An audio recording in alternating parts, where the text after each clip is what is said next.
I felt that perhaps I should have recorded today's show in an urban setting. I'm always looking for quiet settings, aren't I, to record the photo walks. A photo walk doesn't have to be a photo walk through countryside. An urban setting would have been very apt for today's show. Let's make a picture. What have we got here? We've got trees with lights just folding around them, gently kissing the tree. I might go for close-ups today. I think my sketchbooks may feature not necessarily grand reveals, but things that are closer. Where are we? Oh, on my X100V again. I'll come back to that in a moment. F4 and 1/2/5 ISO 500, and here we go. Today on the Photowalk. There was one guy, I won't name him, but he could walk into any newspaper in England and tell them what their front page was going to be the next day. And this guy, I dread to think how much money he made, but he had like every celeb on the books. So you'd think, you'd see the pics and you'd think that it was like a paparazzi job, but really it was just set up. So it's like, I'll never stop. It just start early in the morning and just keep moving. And the problem is you never enjoy any of it, because you're always like, once you reach one goal, you're like, all right, what's next? I remember just being laid up in the house and it's like, this, I need to figure out a way out. And I just started watching all these YouTube videos on marketing yourself and rebuild the website, rebrand myself. The show picked up a lot of press around the world, and all of a sudden it was like, right, off we go. Why is it that all of a sudden we're seeing all this censorship? It's got nothing to do with people's privacy. Anyone who believes that, sorry to break it to you, it's got nothing to do with that. Phil Penman is one of my guests today. One being because, well, it's the second Friday of the month and Street Week. The other being street photographer and mentor Valerie Jardin. I thought I would be talking to Phil pretty much exclusively about his work as a street photographer. But actually, we talked about his overused word alert standby, his journey to become a street photographer, his background in news, his love and equal loathe for the genre. Though as you'll hear, it's been really important in terms of why and where he is today, both figuratively and literally. Actually, as an Englishman in New York, I shall use that reference to a famous Sting song at least once more today. I'm a big admirer of Phil's, have been for a while. His street photography in New York City has brought him much celebration in a genre that's so important for a world that seems to be increasingly making it harder to photograph people legally in public, or so it seems. That will reveal an interesting side story in our conversation today. It's the Photo Walk. You and I making some pictures with our cameras or smartphones, sketchbooking our walk together, enjoying the letters and inspirational stories you've sent in. It's a show for hikers. It's a show for walkers, a show for photographers of whatever kind, a show for those who find escapism and peace away from the noise of this world, putting miles under our feet and making a picture or three to remind us of where those footprints were left. And today on the show, why adventure is for the now, not necessarily for the future, or maybe not for the future. Jam and jelly, yes, jam and jelly. And no, I've not been sniffing the dandelions around me. We find an old school bus being reclaimed by wilderness in America land, and the most beautiful scenery that brings photographic respite in and on the Emerald Isle, plus 15 minutes of fame that turned into something creatively and, dare I say, emotionally far richer. I might have used spiritually, but then you really would have thought I was smelling the dandies. 398 episodes in, none of this would be possible without some special help from our extra milers, and I'll tell you what's on the Extra Mile show later on. And also my thanks to mpb.com, a website where you can safely buy and sell and trade used camera gear online. It's a part of the circular economy. And do you remember last week, I was thinking about, I might need to use MPB to replace my much-loved X100V that, you heard me using it a moment ago. It's now safely back by my side. It's about to take a trip to Scotland this coming weekend for the 2023 Scottish Photowalk Photo Retreat, which I'm very much looking forward to. Try saying that quickly with a mouthful of Loch Maree midges in your mouth. The camera was, or is, an important part of my trip to Scotland this weekend and for the next week. And it was found, safe and sound, in the car where I'd left it. No, the mechanic who found it clearly, the mechanic had not thought, oh, that's a nice camera to start my collection. And I did feel really very uncomfortable about that being a suggestion. And that's why I'm being so open with it now, because it wasn't right, no. But I tell you what happened. No, the mechanic who did find it, he thought clearly leaving such a precious thing slopping about under the driver's seat had, wrapped it in some bubble wrap and popped it safely in car's decently sized centre lock box just behind the gear stick. That is peace of mind, which plays nicely into me saying the following words. If you're buying kit from mpb.com, you'll love how I've dovetailed this, by the way. This is Radio Magic. If you're buying from mpb.com, you get peace of mind with a 6-month guarantee. And if you're trading or selling, MPB will send a courier to pick up your kit on a day you specify. And once it's arrived back at their warehouse and gone through the checks to make sure it's been graded properly, you get paid into your account quick smart. What you won't get, though, as a PS, is any bubble wrap, because they pack and process gear in an environmentally friendly way, sustainability being very important. Though please don't think I'm having another pop at the mechanic in my story. mpb.com is an easy-to-use website and is helping photographers like you and like me to buy quality used kit or sell gear that we no longer need to free up some cash and give others a chance to use that much-loved gear that we used when we were making our stories once. Go to mpb.com and I'll have a link on the show page today. Right, shall we walk? Checklist out. Coffee, check. Garibaldi's, well, I bought extras for my journey to Scotland. Check. Walking shoes. Now I have a new pair. Did you hear that? I have a new pair, which I'm walking in for the retreat. Some Merrill walking shoes. Very nice. An olive green twist.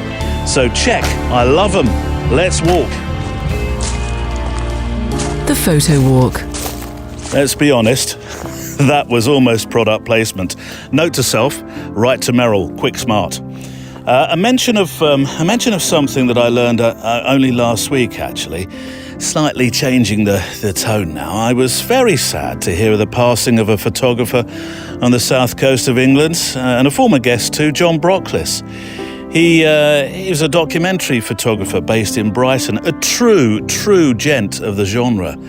And I was hoping very much to meet up with John and take a walk in October and make some pictures and just shoot the breeze. I'm in Brighton doing a talk, and quite literally, he'd made a pilgrimage, a walking pilgrimage with a camera that I very much want to make myself, and so I was really looking forward to asking him about it. It was from Leon to Santiago de Compostela, known as the Camino de Santiago, which is a medieval trail, actually, which draws people from all over the world, not just Europe. And I have John's book, which is it's a festival of landscapes. And I would say, well, it's a sketchbook. There's sketchbook images in there that really give you a feeling of the walk as well, which for an experienced hiker can take 30 days, which I'm surprised because I thought it would take people longer than that.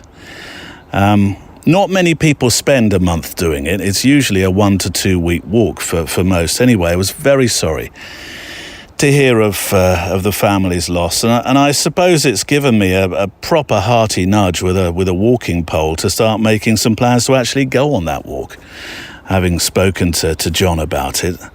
And I was thinking on my way over here, because I've been thinking about John quite a lot over the last couple of days, and this is totally off-piste.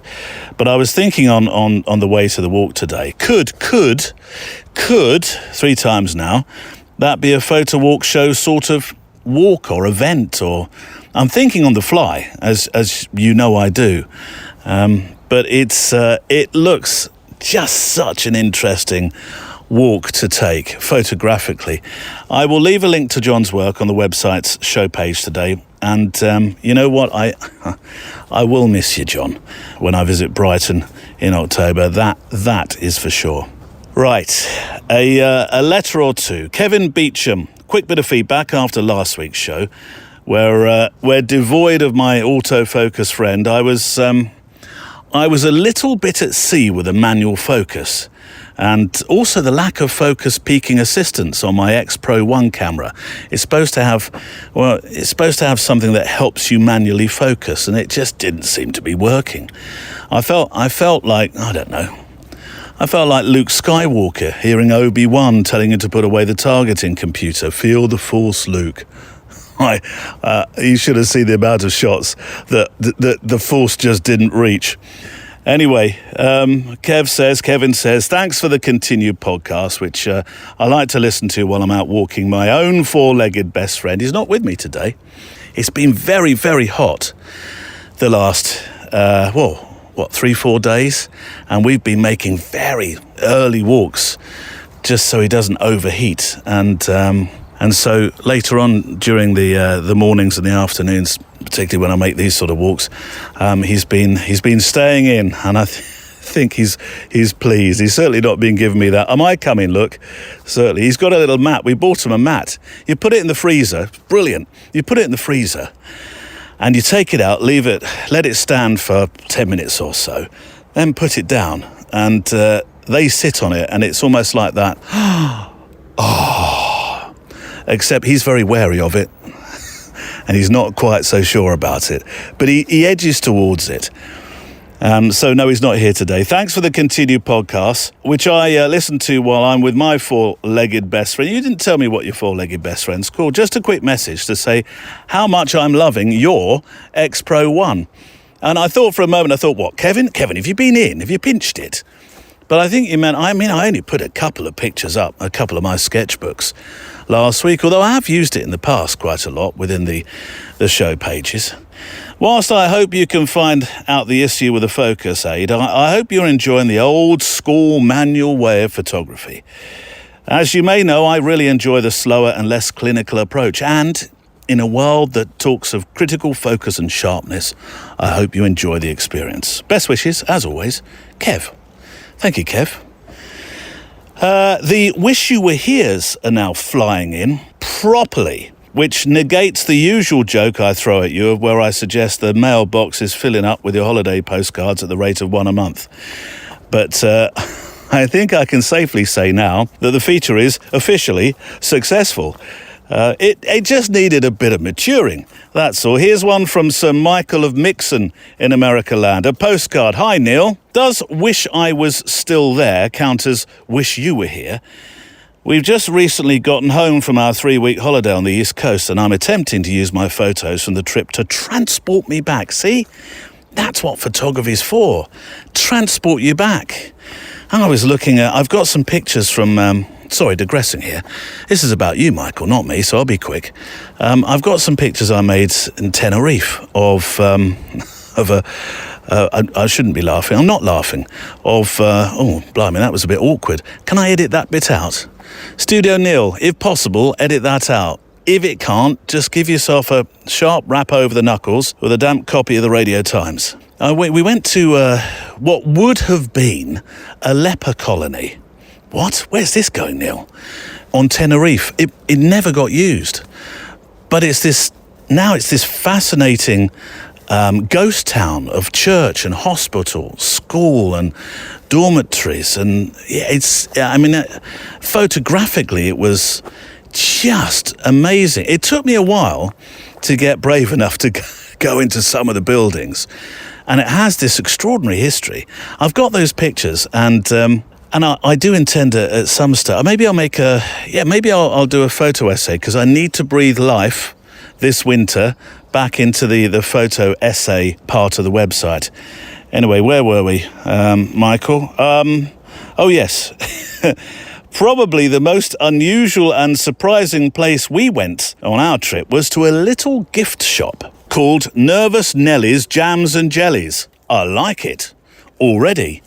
The friends we were travelling with insisted on visiting it, and it necessitated around about a half-hour drive to a place called Deer Isle, just off the coast of Maine, with a single bridge as the only way on or off the island. While I like jam, I couldn't imagine any jam that was worth a pilgrimage like this, but we went along anyway, since we didn't have anything else planned. Upon arriving at the Marmalade Mecca, I love your writing, it quickly became clear that the jams were a sideshow to the true attraction, namely several acres of what appear to be, and often are, junkyard castaways, transformed into woodland tableaus, snippets of a bygone time juxtaposed alongside manifestations of a quirky imagination. My word, we weren't there nearly long enough, and no single postcard picture could do the place justice, but here are a couple that hopefully capture a little bit of it. Best regards, Mike. This place, Mike. And I'll put pictures on the show page today, that the two that you sent me.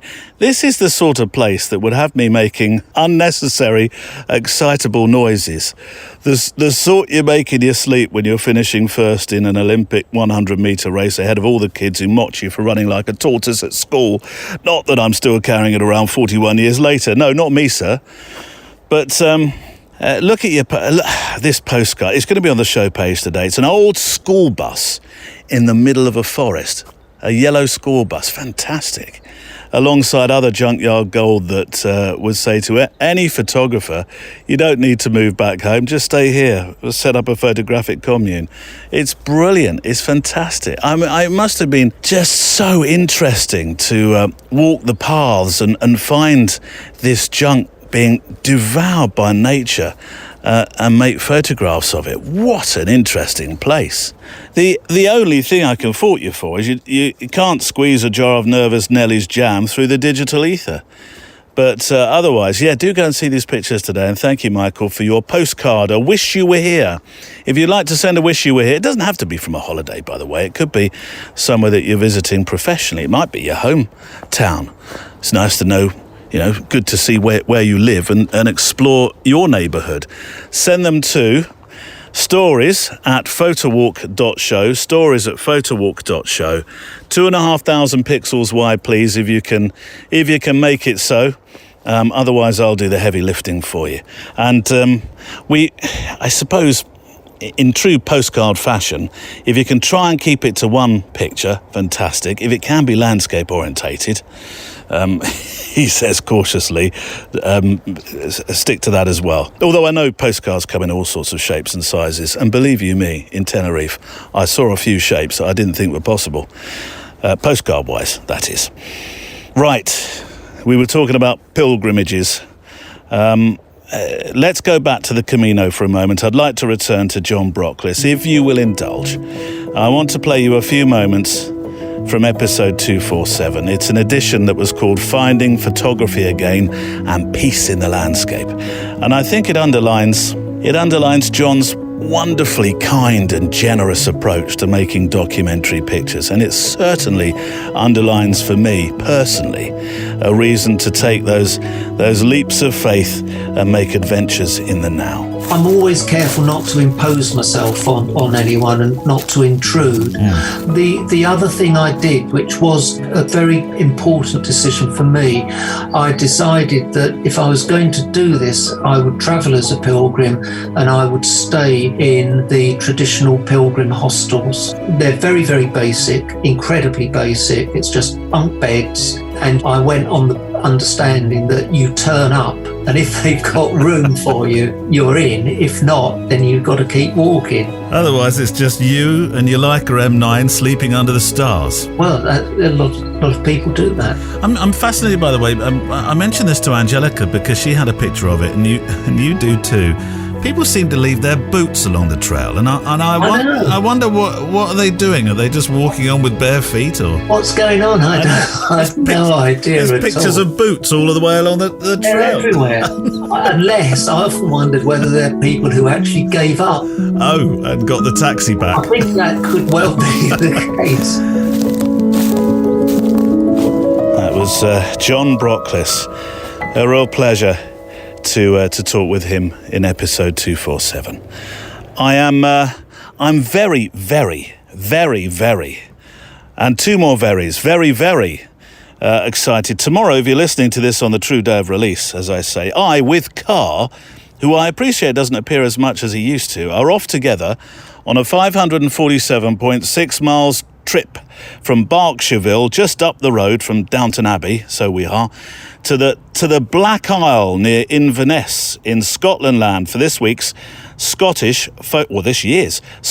photo retreat. Now, I appreciate 547.6 miles to anybody who lives in, say, Canada land, South Africa land, or the state of Texas, and actually the middle part of Australia land as well. That's huge. I appreciate that 547.6 miles is a round trip to have a haircut, and nothing particularly special.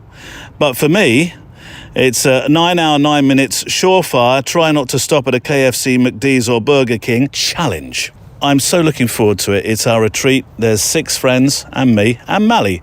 Mally's going to be there as well. Mally of the Trees, Neil. Yes, Mally of the Trees is coming to do a talk, and we're going to go out and photograph. Guess what? Trees, Neil? Oh, you read my mind. Yes, possibly.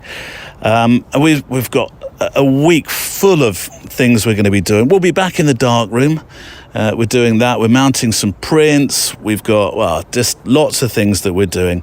Making a photo story at an artisan, wood turners. We did that last year, but this year we're doing things slightly differently because you will have a chance not only to come with us on the programme next week, because next week's programme is a special. You're joining me in Scotland with my friends, but also we're making a zine that shows you what we did during the week, that has photo stories in there. Now, the zine will be an absolutely free download, unless I am forced to have to charge some sort of nominal amount, and it will be nominal, only because of the cost of doing so. I don't know. I think it's going to be an absolutely free download. That's the plan.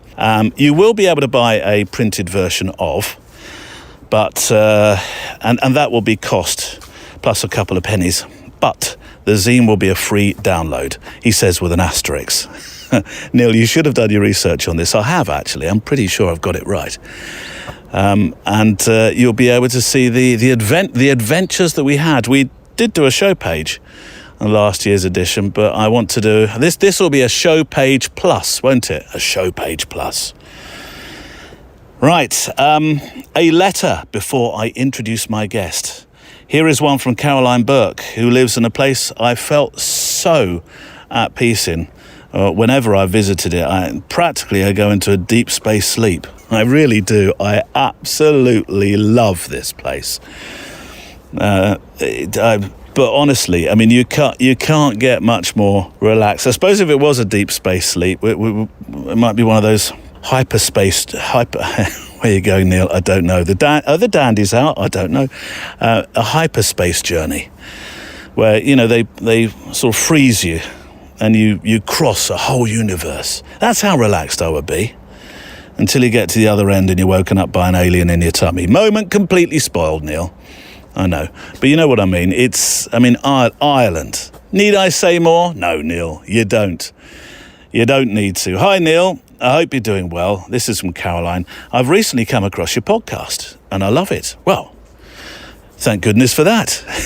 My name is Caroline. I live in County Wicklow on the east coast of Ireland. I've just recently discovered my love of photography, and I'm completely and utterly addicted.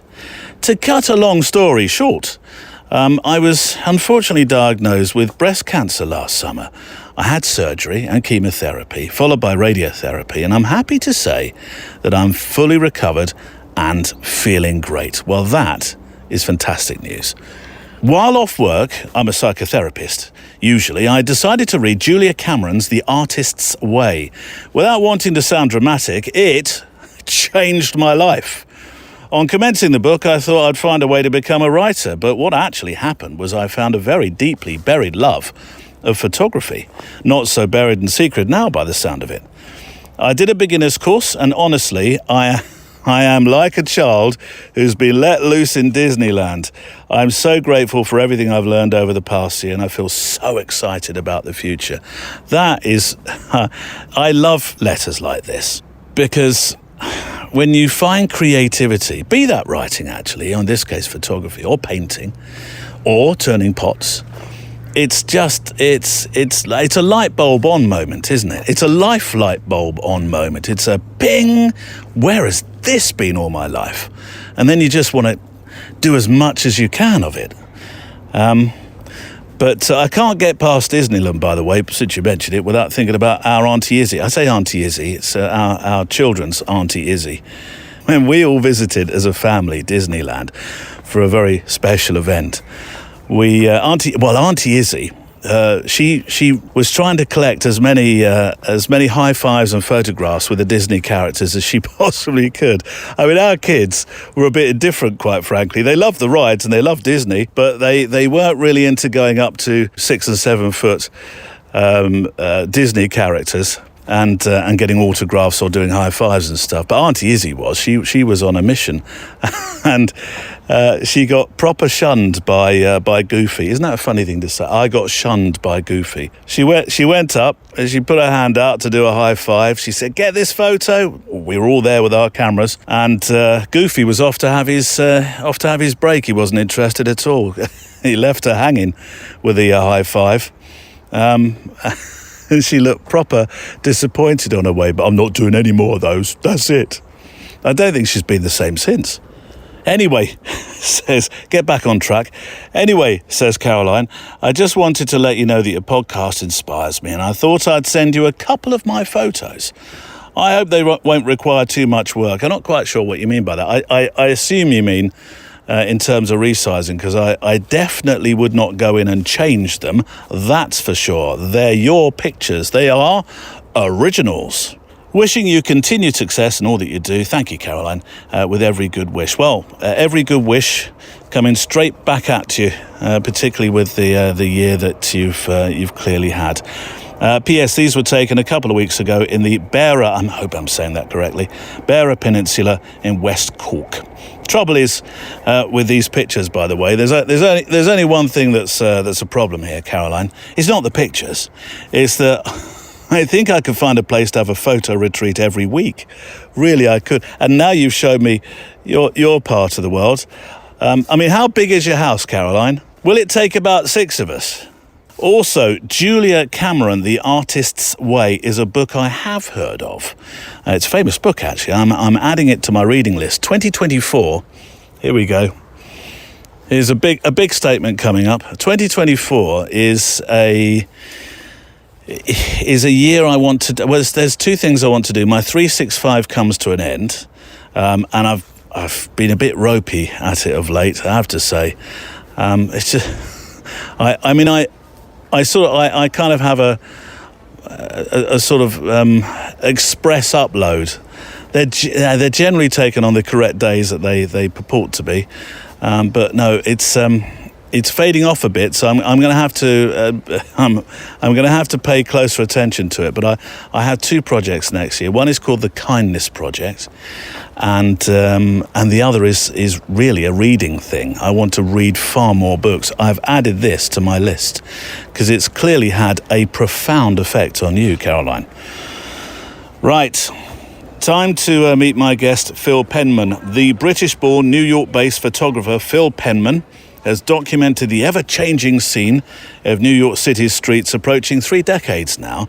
In his career as a news and magazine photographer, he's photographed major public figures, massive historical events. In particular, actually, his reportage following the September 11th, 2001 terrorist attack on the World Trade Center.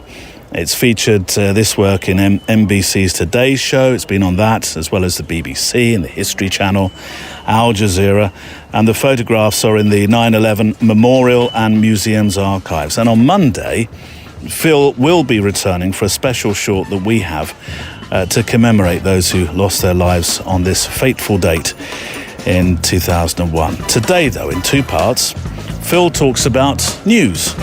He talks about confidence. Inner and outer, I suppose. He talks about photojournalism, about serendipity, about the rich, exciting, never-stop tapestry of whatever could happen, probably will, on the streets of New York City. This is Phil Penman, Part 1. Nobody, Phil, by the way, can possibly be born in a place called Bryant's Puddle. It doesn't exist, surely. How big is it? It's about 360 people and 20,000 sheep. How could you possibly want to leave a place like Bryant's Puddle? It sounds superb. It's a bit of a juxtaposition with New York City, of course. Yeah, it's born in Poole. So that's where I grew up. Yeah. My dad, farming communities and all of that stuff. Was your dad a farmer then, or? He was originally a photographer, and then he used to sell audio gear as well up in London. And he used to travel back and forth to London, and then got into, fell in love with like the countryside life, and got into forestry and farming, and then back to photography again. So we grew up with it. So that is where the photography comes from then, surely, isn't it? From Dad's love of it. As a puddleodian, I'm not sure if that's what you call yourself. I suppose did you have any idea that photography would, though, become your eventual job? Or did Dad say, "Oh, son, it's great to do, but there's no money in it," or... Every photographer I know's ever moaned and said that there's no money in it. I remember once I was like a waiter at it was like Applehampton House or something like that, and a photographer was one of the guests, and he actually pulled out his check saying, "Look how much money we used to make. Just give up now, son. You'll never make it." Well, interestingly, we'll talk about business a little bit later on, because it's an important part of what you do now. I mean, you can't just, I sometimes feel I do, throw caution to the wind, but there's a real planning behind what you do, and I want to come back to that. Well, cue the song, and I'm sure I can't be the first to have quoted Sting, but what brought you to a city that never sleeps over 2 decades ago to be that Englishman in New York? Baggy pants and hip-hop music. No. Love it. Absolutely love it. I had an aunt that lived over, and I've got a whole bunch of cousins and stuff that live here. I came here in '94 on holiday and just absolutely fell in love with the place. And it was a very, very different city back then. Yeah. It was so much fun. And I just fell in love and just spent the next 6 years trying to figure out how to get back here. In '94, that would have been a bit more vibey, wouldn't it? And that was prior to Rudy Giuliani and fixing all the windows and all that? I can't remember. I'm trying to think of my... He was just kind of, I think he was just in. It was bad. Yeah. And where my aunt lived was a real shithole, to put it politely. Where was that? It was like up in the Yonkers, Bronx. Okay. And you get off the subway, and I didn't realize it at the time because I was too young and stupid, but you're walking back, and like you've got all the gangs and all the corners and all that sort of stuff. You don't really pay too much attention to it. And I've since said to my friends like where I used to live, and they're like, "You're absolutely insane. You used to do that walk every day? Like, you're nuts. You're lucky you're here." And nothing ever happened to you? No, I think they just thought you were too stupid. It's this Englishman. Like, this guy must be really nuts. Leave him alone. He's dangerous. Yeah. Or you'd have your baggy pants and your North Face jacket, and you put your hood up. Yeah. So no one could really see who you were anyway. So come on then. When did the photography start? Because I'm piecing together the pieces here, and so obviously the full-time photography starts in New York, doesn't it? No, believe it or not, I actually started in England. Oh. I blanked my way into my first job as a chief photographer for the Wokingham Times outside. I lived in Reading for a while, so that was one of my first gigs. Not far from you, I believe. No, I know that's almost my stamping ground, Reading. Yeah, I was in Reading for like 6 years. So you were at the Wokingham newspaper. You weren't at the Reading. Is it Post? The Post. We were all based there anyway. So Wokingham had their own offices, and then we had to do all our depping and scanning in Reading anyway, because we didn't even have a scanner at the Wokingham office. I thought you were working for the tabloids, perhaps the English tabloids, because you have the Sun connection, don't you? I wondered whether that connection was that you were their man in New York. So that wasn't the way around then. I did. Well, so I started in England, and then I got a job working for one of the photo agencies outside Reading after the Wokingham Times. I did about a year there, and then started working for all the British newspapers. You did all the tabloid stuff, you did all the broadsheet stuff. So we were flying. We had outskirts of London, and then like the southwest was our territory. So we were flying around all day, covering whatever they could throw at us, and then started doing PR stuff like the agency had a PR division. We did like Microsoft and Orange and some marketing campaigns. I was kind of in charge of that, and then met someone that had an opportunity in Los Angeles and just grabbed it. That was my opportunity to get over it. Serendipity. Yeah, just, sat in a car with a guy outside Ulrika Johnson's house. I don't know if you remember her, on a doorstep. Yeah. And it was 11 o'clock at night, and we just got chatting in a car because we were the only two idiots sat outside her house at 11 o'clock at night. And it led to me being here. So the celeb work, though, continues into America, though, doesn't it? That's where it really kicked off. Yeah. The way they, the money in England was kind of like you were doing a day rate, so I don't know, 150 quid for the Sun or something like that. And then you got over to the US, and the two guys I was working for, Gary and Kevin, they ran an agency called Splash News. They really, really knew their stuff. Yeah. They knew how to take a story and sell it worldwide. And, the stuff, they were getting millions, not 150 quid, millions. The way they do it is they give you a car, $35,000 salary and 25% commission. And you've got to remember, you're going from £13,500 a year salary in England, and then all of a sudden you're making 100 grand in your first year in the LA. Yeah. That's very enticing if you're used to not having anything really, and then all of a sudden you're living this life. Most people would do it. I had a friend who was doing it at around about the time I was working in the BBC, and I remember him talking about the deals that he used to strike.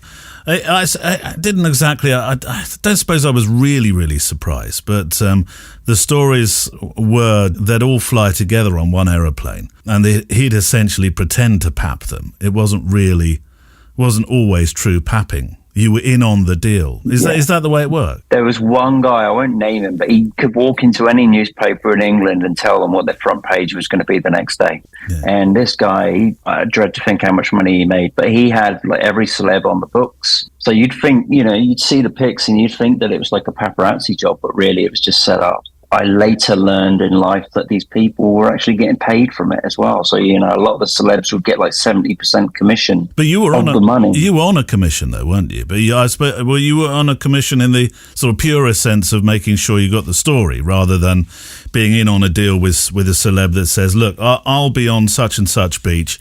You be just down there. Make sure you're there at 11:31 because that's when I'm going to appear. Yeah, it would be, we had the stuff where we'd get the phone calls like that, where it'd be like, right, we're going to be doing this at this time. Yeah. And then there were the more newspapery jobs where you're just flying off to a foreign country because some major story had broken, and it's like every single British newspaper would be there. So you'd be down there with all your mates covering whatever the news story was. But if we weren't doing that, then we were doing what we call trawling, where it's like you're just going out and you're just looking for celebrities. There's no info. That's when you would make your big money. What was the competition like? I mean, these are the days prior to digital. You were shooting film. I would imagine it was a different looking industry. There's so many people doing it. I was in I got away from LA because it just wasn't for me. I got to New York as quickly as possible, got here, and then I was in my element here, riding around on a bike all day looking for celebrities and covering the news stuff.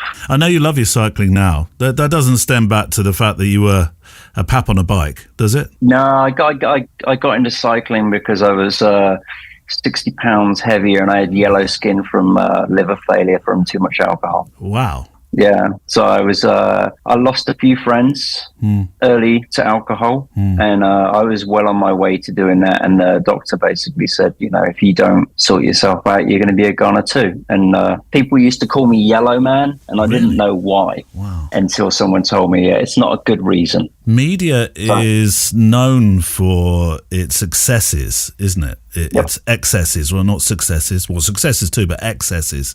And I would imagine you got drawn into that part of the business. It was either alcohol or drugs. Yeah. Most of the guys that I worked with, it was just you got to remember some of the stories that you were covering are just like, hellish. Brought up like the pedophile stuff, like the kids, missing kids, the 9/11, all of this stuff that I had to cover. That's a lot for someone to take on board. So most people I knew would turn to drugs or alcohol. Wow. So it wasn't uncommon. Mine was alcohol. You rescued your life by didn't have a choice. Wouldn't be here today. I know that much.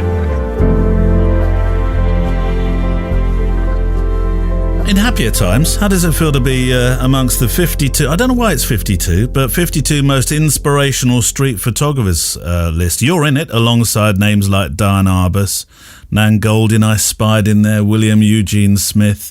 There are a few surprises in there, but I'm pulling out some of the big names there. It was a weird one, like, because there's lots of lists where people just put you in and say, oh, you know, the top 10 best contemporary photographers, and it's all hearsay. It's like, it's their opinion. That one was just based purely on Google data, so actual real numbers. So I was like, oh, I'll take note of that one. Like, that's pretty cool. Like, you're actually, like, search engines, you're one of the ones to watch. Which was, and there was only a few of us that were living.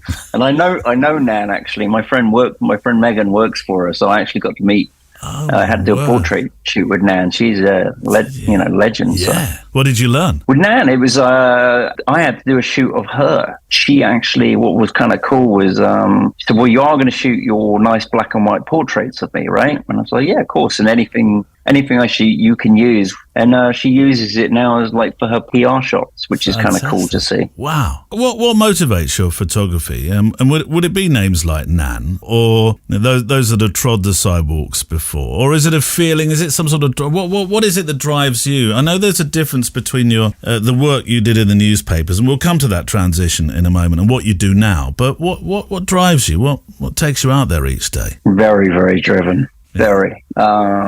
I always, someone asked me this, and I was like, why? And I was like, when I was 15, I was told that I wouldn't amount to shit by one of my teachers, which inspired me to kind of, like, you know, screw you. So it's like, I'll never stop. It just start early in the morning and just keep moving. And the problem is, you never enjoy any of it, because you're always like, once you reach one goal, you're like, all right, what's next? And it's like, well, you know, I reached my goal of wanting to live in New York City very early on. I set myself a goal, got here, and then it's like, I wanted to have something in either the Met or the MoMA museums, and I did that. Which you've done, yeah. And then I'm like, all right, well, what's next? And now, you know, it's like Library of Congress, right? Done that. And then it's just, where can you go next? So next is solo shirt MoMA. That's the next tip. 10, 20 years. Give me that. Yeah. I'll work to that one. In terms of influences, though, it's not just photographers that have influenced you, and that teacher many, many years ago in some sort of weird way, but also art. And I do hear this from photographers who are really inspired by artists. Jackson Pollock for you in particular, isn't it? Which I suppose I was a bit surprised, because I was trying to work out the photographic inspiration from a Jackson Pollock painting. Like, you look at the composition. I got into him like when I was like 16, 17. I had some stuff of his, like, books. And then another one was I'd never really taken on board was Pierre Mondrian. And I saw one of his in Guggenheim, and you have, like, this, you know, you're looking at it and like, wow, that's good. Sometimes you just feel it. So I get more, I have, like, you know, memberships to the Met and the MoMA, and I just choose to go in there, like, every couple of weeks and just walk around and just take it all in. Not looking for names or what someone was trying to accomplish with that painting. Is more just like soaking it in, and then just hoping that the brain's taking it all in, so something comes out when I'm shooting. I had this conversation recently about how important it is to go and see art. Oh yeah. My parents were big into it as well, though. So I was kind of like submerged in it very early on. Whenever we would travel anywhere, my dad would, and my mum, they'd always want to go in all the museums, like the big art galleries. And, you know, like, even when we get to Paris, I'd get at that age, I'd be bored by it. But even when I come back to England now, we still go to all the shows. And so, yeah, I'd probably from them. That's where that comes from. So when did this transition from being in newspapers to street photography? When, I mean, I think there's a kind of a grey area where you were still needing to obviously earn money. You don't step straight into making an absolute fortune from street photography, do you? No. I mean, you are the how many decades overnight sensation? 3 decades. That's how it works, isn't it? You swapped from, and you were with News International at one stage, weren't I think you were. I was doing work for them. I do like a lot of the freelance. I was a freelancer once I left the agency, I did like 5 years with them, went freelance. Right. And then I worked directly with whoever the US correspondent was. So usually most of these papers, they'd all have like a East Coast and a West Coast correspondent, and you would just work directly with them, like whatever job they had. Most of the time, they didn't want to use agencies because they were so worried that if they gave it to an agency, that the agency would be selling the information to somebody else. So they would prefer to use freelancers. So I was like, all right, if there's a leak, there's only 2 of us that knew about it, so it must be you. There was a classic years ago where in LA they used, just like talking of leaks, there was all the reporters all used to use the same private eye to get their information. And I was like, wow, all it would take is for one person to buy the private eye. And that's what it turned out had happened. One of them was paying the private eye for all the information. So all these reporters were going to him with all this info, and he was just selling it all to one. And he was the leak. He was the leak. Yeah. So leaving that world, take me through that transitional period and how that came about, why you did it as well. What was the reason for leaving that world behind? I just hated it. Did you? The industry changed, and I was just like, well, this is not for me. I started as a photographer.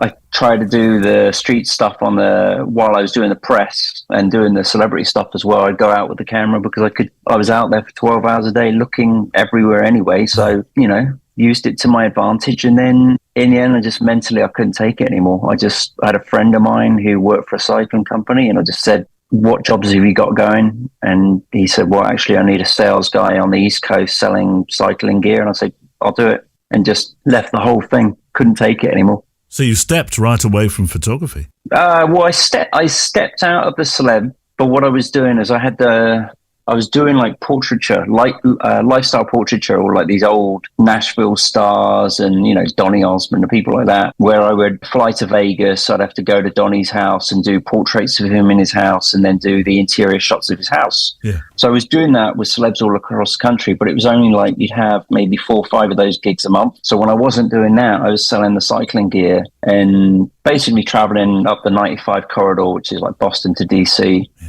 Working with cycling teams and selling them like the apparel. So I don't know, Team Sky? Yeah, I do. Yeah, like the cycling team. So the company I work for, we actually sponsored Team Sky. So I had that in as well, so I could go to Mallorca and photograph the team. And yeah, I did that for like 3 years and slowly started building my career as a street photographer and just like, right, time to go. Was it an accidental process or was it a planned one where you thought, well, I think this is my next genre. This is what I'm into.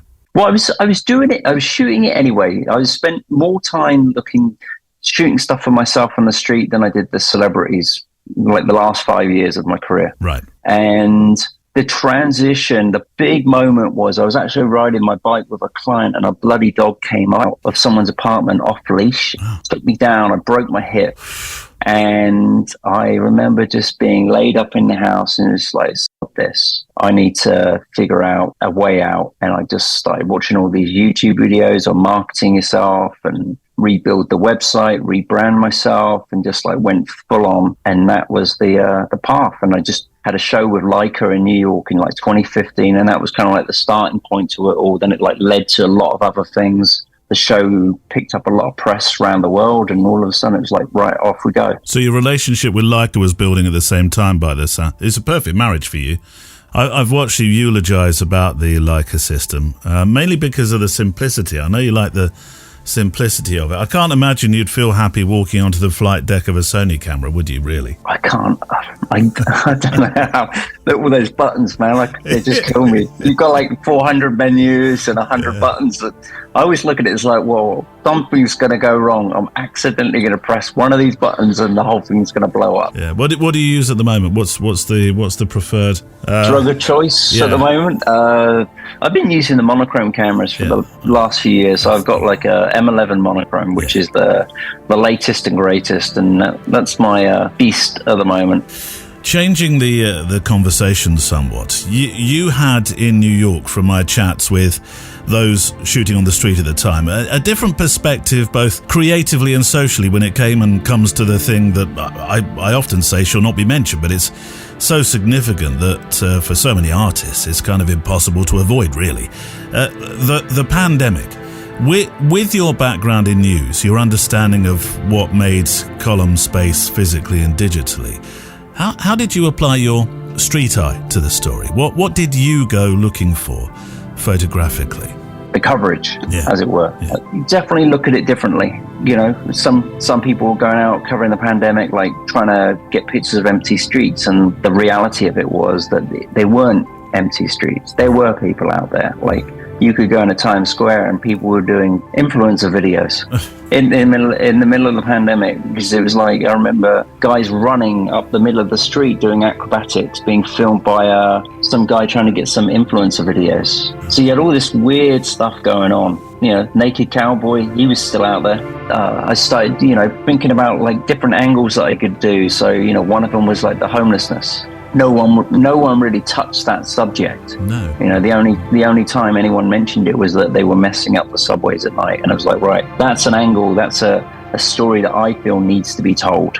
Who are these people? Not pictures of people sleeping in doorways, but who is that person? And like getting their story, doing portraits of them, chatting with them, and finding out like, well, why, how has this come to be? My next thing was I wanted to do, I remember reading this article, and there were more millionaires added in 2020 than ever in history. It was like 5.3 million new millionaires that year alone. Did not know that. So a lot of people made a lot of money. So it was like, okay, well, who are these people? So I did a thing where I would 20 different subjects from all walks of life, from street vendors to hotel managers, homeless, street performers. And it was basically, I go out maybe 2 a day, and I ask them all 3 questions, the same 3 questions. And some of them had lost everything. And then you've got like a real insight into, hotels. This guy, he was a hotel manager of a 5-star hotel in New York, said of the 500 hotels that were in New York, 250 had closed down. The one that he was in, they had to let go of like 60 or 70% of their staff. And they were like they were a hotel that could afford to do it. But it was very interesting to get 20 different people and how they got through the pandemic. So it was like, that was the next story that I pitched, and got that published in multiple publications. And you're constantly trying to think outside the box, rather than just going after the same stories that everyone else is doing. You can't quite take the news out of the man, though, can you, really? That's the training that was essential for which will be forever. I had 2 very good bosses who really, I hated it at the time, but man, did they know their stuff. Phil Penman returns for part 2 shortly. Let's get another sketchbook image, shall we? I'm looking at small details today. I tell you what, the show page is so full up of inspiration and pictures today. I'm not sure you'll need my sketchbooks. I might just put them on with 365. Now you've heard I'm struggling keeping up with it. It could be a good excuse to get a couple into that feature. Right, what shall I do? I quite like the way the ivy is going around here, and again the light is just kissing one edge of the tree. Here we go. 1/2 ISO 400 f4. Here we go. Another sketchbook, perhaps for the show page, maybe, probably for 365. Who knows? If you'd like to send in your stories of your life photographically, where you've walked. I mean, we have been having letters from those who walk, who don't necessarily photograph. They carry a smartphone, and of course, as we say right at the head of the show every single week, they count as well. Of course they do. But send me your stories. What photography means to you, what walking means to you, your mental health stories, the stories of adventure, where you've been, where you intend to go. Send them to stories@photowalk.show. And if you're sending pictures, 2,500 pixels wide, please. So even if it's a landscape picture, 2,500 wide if you can. I know some of the software just takes the long side, makes it 2,500, and if it does that, it's no drama, not a problem. And do remember to give me links to your Insta or your website or your Flickr or your or your X and so on. Right, bit of housekeeping. Feather dusters at the ready. Africa 24 is open for booking still. We're off together for a retreat, an expedition, an all-in-one, well, it's a holiday as well, exciting adventure to the smiling coast of Africa, the Gambia, where we're going to be spending time with these wonderfully welcoming, there's a reason why they call it the smiling coast of Africa, welcoming people of this West African nation. River trips, markets, wildlife, villages, music, making documentary projects, and definitely experiencing the food of the region. It's a 10-day photo trip guided by 3 photographers, including me, including yours truly, and filmmakers. And if you'd like more info, go to the link on the show page, photowalk.show. Look for Africa 24. You've got it there. Just no along. No, that's the Inverness one. One more, that's it, Africa 24. Open that up and you can have a good read all about it. Right, our assignment this month is set by Phil Penman, actually.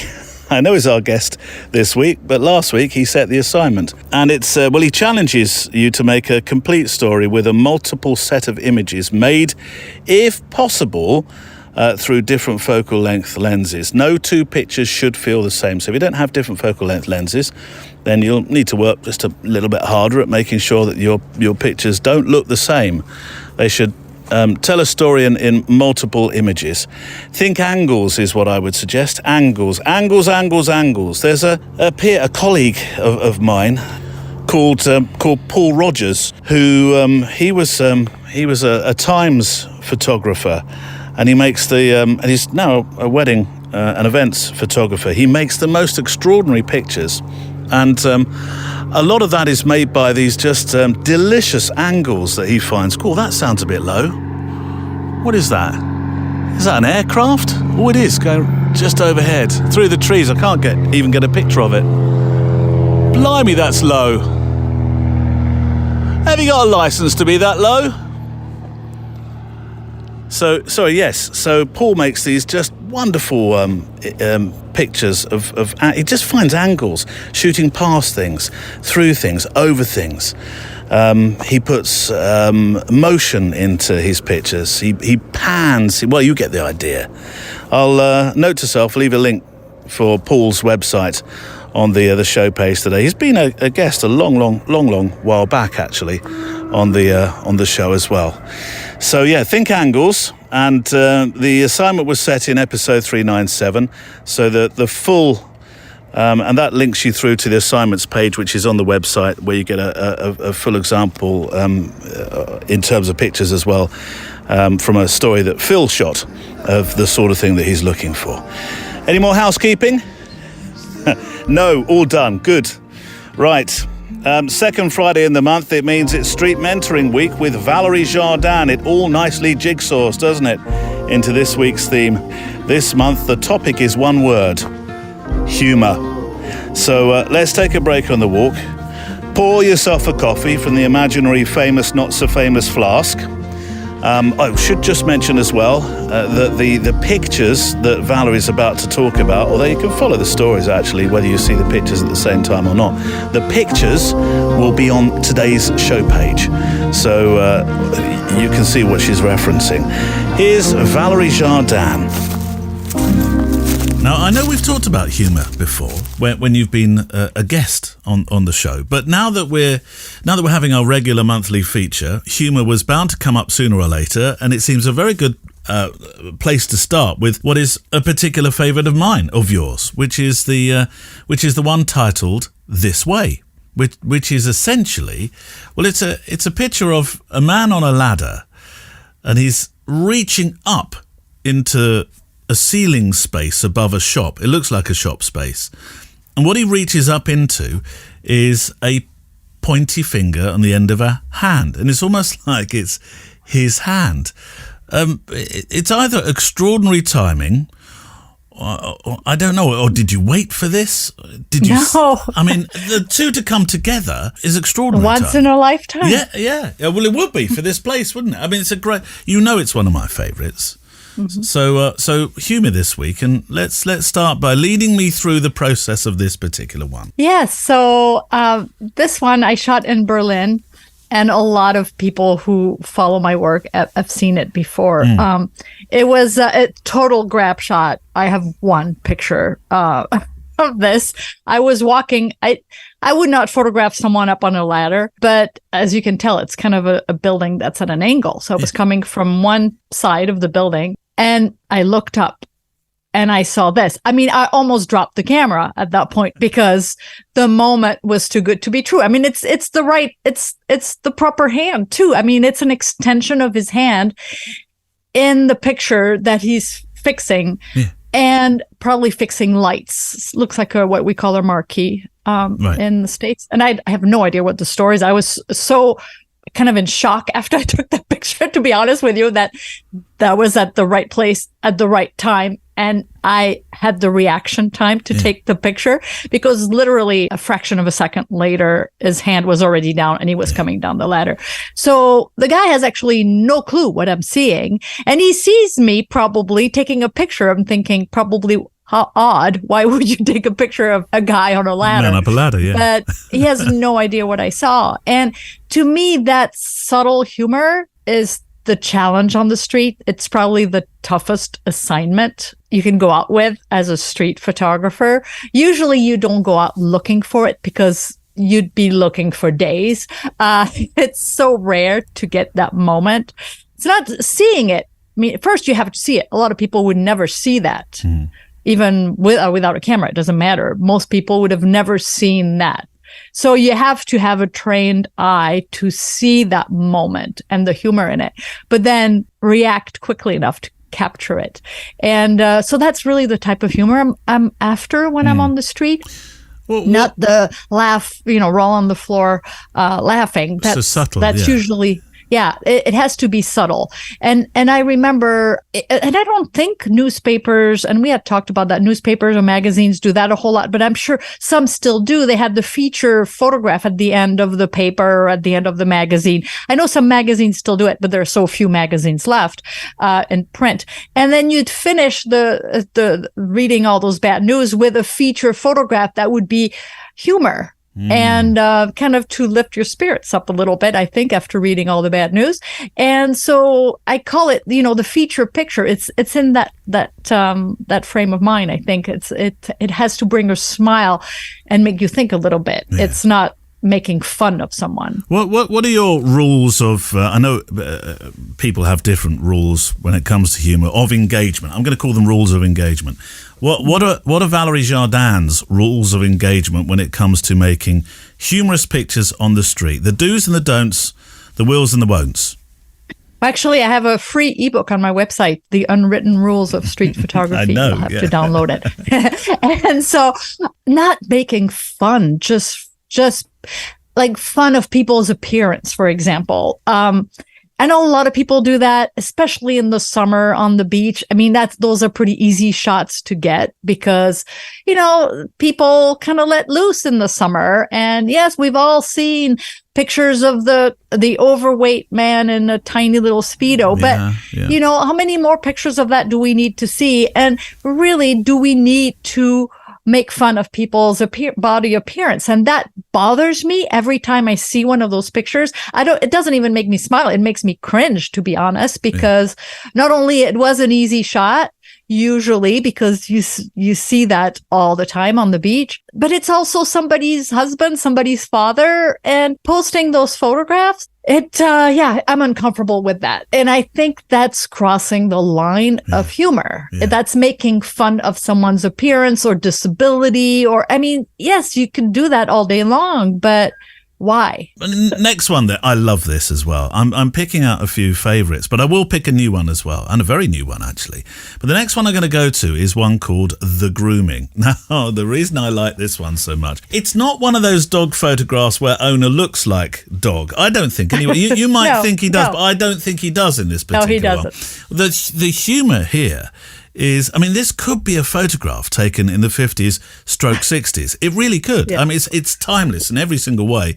But I think it's I think it's both dog and man's seriousness, when you're standing before them with a camera. That's what edges on the humour for me. It's very subtle. I mean, there'll be some people that might say, well, it's a dog and a bloke.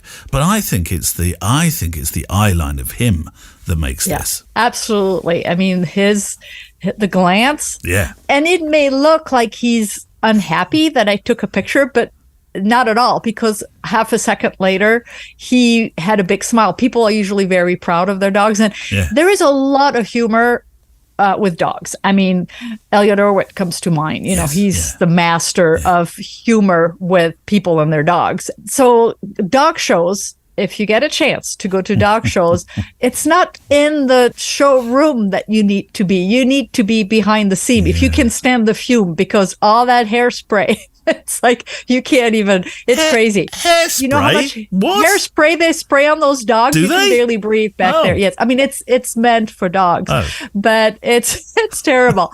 And so people are prepping those dogs, and I honestly have a problem with that, because I have a dog who is happy to be a dog, and I barely can handle the brushing, and that's okay because she hates it. And so I can't even imagine putting her through this misery. But those dogs are obviously well cared for.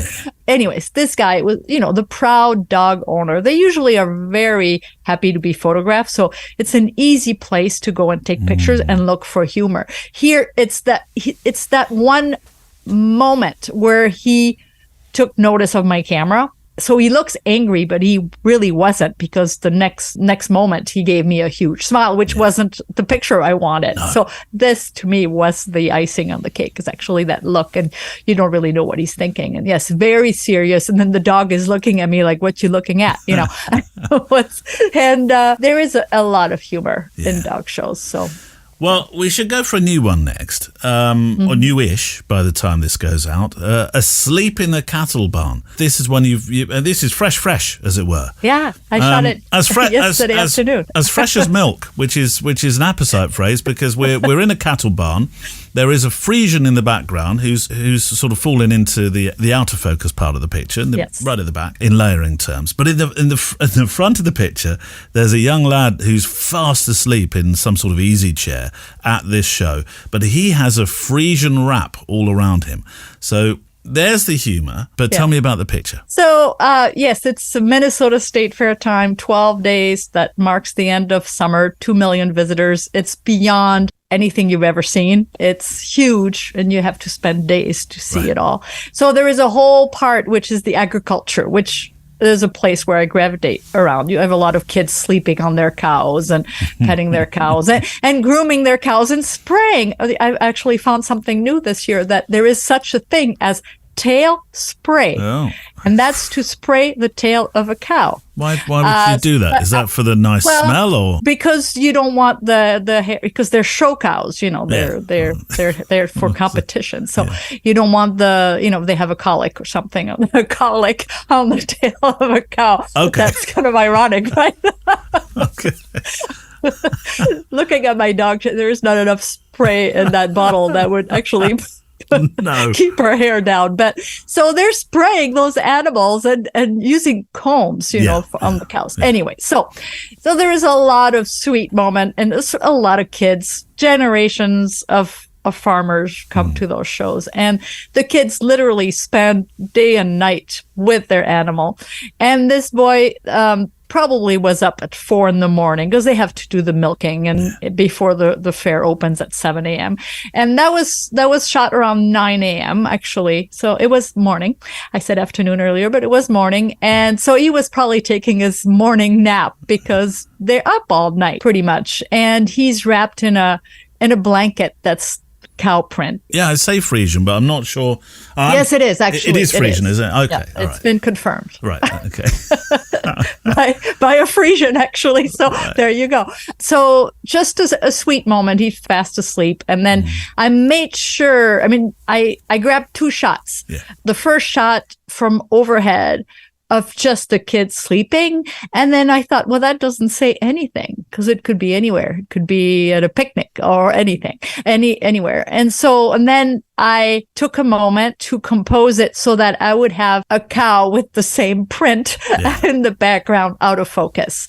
and a very low light situation. So I was at f2, and so the kid is in focus, but you clearly see the cow in the background with the same outfit there. What do you usually focus at then? Because that's a lot more shallow than when you're walking the streets and you're preset and ready to go. Yeah, so you just adapt. Whenever I go into a building that's kind of dark, I'll go at f2. That's as fast as my camera's gonna let me go. So but it won't be zone. It won't be zone focus like some of the work that you do. So I really, I really focused on the boy's face, and yet when you look at this picture, you have to see it pretty big for it to make sense. If you see it small, like on Instagram, people may have to really look at it twice to realize what they're looking at, because it really looks like they're two cows. Yeah. It's really hard. You don't see the face right away. You're kind of blinded by all that cow print. I mean, this is a picture all about context, really, isn't it? Because there's context. But the final one I'm going to choose in this humour series that we're doing for this month, it comes away from context. It's all about juxtaposition. And you could probably guess the one I'm going to choose from the selection you've given me when I say that. It's Sister Selfies, which is absolutely brilliant. You are, I mean, I don't know for what reason I wouldn't, for what reason I think that sisters from the nunnery would not necessarily have mobiles. I don't know, but I'm not expecting them to make selfies. There's one sister here who's looking up in the air that looks very bemused by it. It's just glorious. It's one of those pictures that you'd come to where there'd be I think it's a faint smile picture, isn't it? It's not a laugh out loud one. It's a faint smile. Yeah, nuns usually do bring a smile. You can, there's situations that will be, I have a picture of a nun eating an ice cream and she's got ice cream all over. I mean, when you're in places like Rome, for example, you're almost tired of pictures of nuns and priests after a while because there's so many of them, so many opportunities that are really fun. This was actually in Brussels at the Grand Place, the main square in Brussels. Yep. So my story here, and that was quite a few years ago. That was probably 8 years ago. So cell phones were not as common as they are today, even. So even back then, the sisters on a field trip were documenting their visits. So some look like they're actually taking pictures of the scenery. Some look like they're taking selfies. Yeah. One other one is probably giving a lesson on Flemish architecture to the other one. Yeah. And so there's so much going on there, but all in good humor, and they all have the same shoes, and it's just sweet. They're like girls on a field trip, and I think it's humor without making fun of them. When you're making so just in closing for this, although we're going to have more on the extra mile, when you're making pictures of humor, can you look for something, or is it always something that will surprise you? I would imagine humor is something that surprises you. Because you can't plan for humor, can you? Really? You could, yes, you can. For example, if you find a window display that will be in juxtaposition with a subject that's coming through or coming by, and I have my fair share of that. I got tired of that type of shots because, again, they seem a little bit cliche. Yeah. But it can be in the signage. And you'll have a juxtaposition with a subject. So like a big finger pointing down, and you're waiting for somebody to walk in the right place, so it looks like it's pushing them down or something. Something like that. Yeah. It could be a word. Yeah. It could be a situation of, like, I remember a picture of a priest walking by a lingerie store, for example. So that kind of situation. Yeah. So you can actually plan it and be patient and wait. That's usually not the way I do my street photography. I'm much more spontaneous and I like reacting. Yeah. And I don't know if you've noticed in the background, the store and the signage where the nuns are, it's Godiva. So but I'm reading the word God. Exactly, God Diva, or, however you want to read it. So there is an added element in the background. That's clever. But that was totally unplanned. Yeah. So that's kind of... Yeah, that's amazing though, isn't it? That's very clever. I like that. Your work is a reflection of you. And so if I was to do the type of photography, of people on the beach in situations that are not flattering, people would actually be surprised because it's just not me. And so it has to feel right. It has to be you. And my photography is 100% me. I respond to things that fit the aesthetic and also what I want to portray. I don't ever want to portray people in an unflattering situation. That was a choice. However, there are many ways to do street photography. That's Valerie Jardin talking about humour this week. And for those who are extra milers, well, this week's Extra Mile features an extra helping of street talk, and in particular some more thoughts about humour with Valerie Jardin. I know, by the way, that not everybody shoots street, but I think many of the lessons I personally learned from these chats, I think there's a lot that translates into other genres, if not technically, if not in terms of the view, maybe, certainly in terms of confidence and approach. Right, here's a letter from Stan Crook before part 2 of Phil, which is coming up. Hi, Neil, says Stan. Well, hi, Stan, says Neil. I wrote to you a number of weeks ago. I'm not sure how many at our age, well, mine especially. I don't recollect breakfast that well, let alone what I may have written weeks ago. Anyway, I'm digressing. See, you're digressing. It's catching. Something you've taught me well. Oh, right, thank you.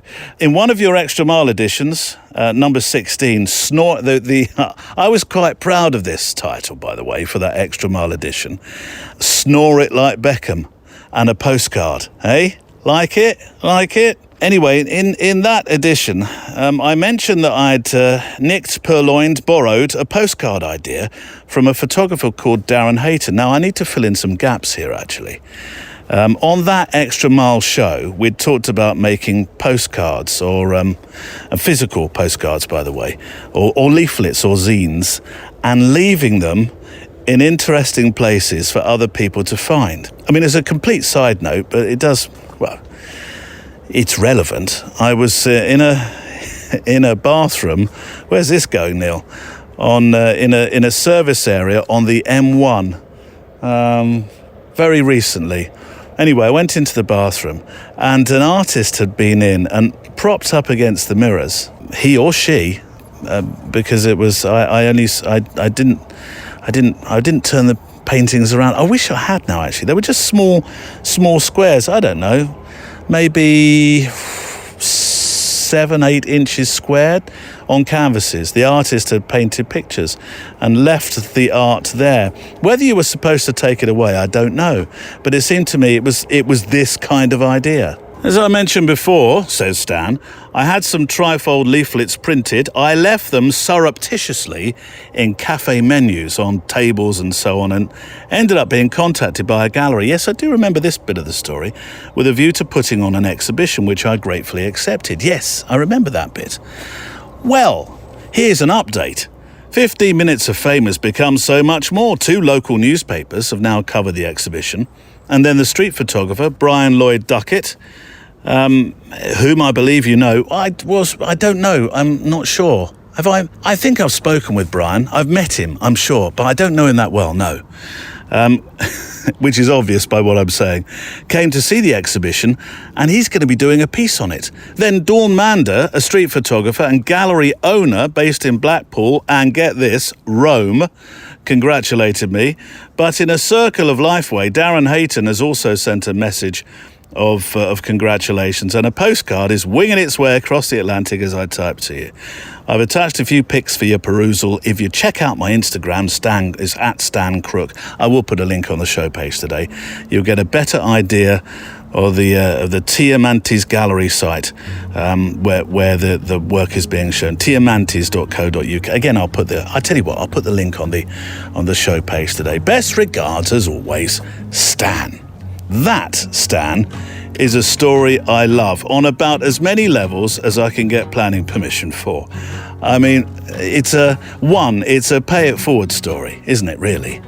In that Darren inspired you, which led to, well, I think this is the correct word, it's led to a real adventure. 2, you have ended up meeting people you would never have met if you'd not just, 3 words, gone for it, which you did. And 3, it's got a proper cyclical feeling to the story, isn't it? The cyclical nature of life. I think that's what I'm trying to say, which is well known for well-being, isn't it? So thank you, Stan.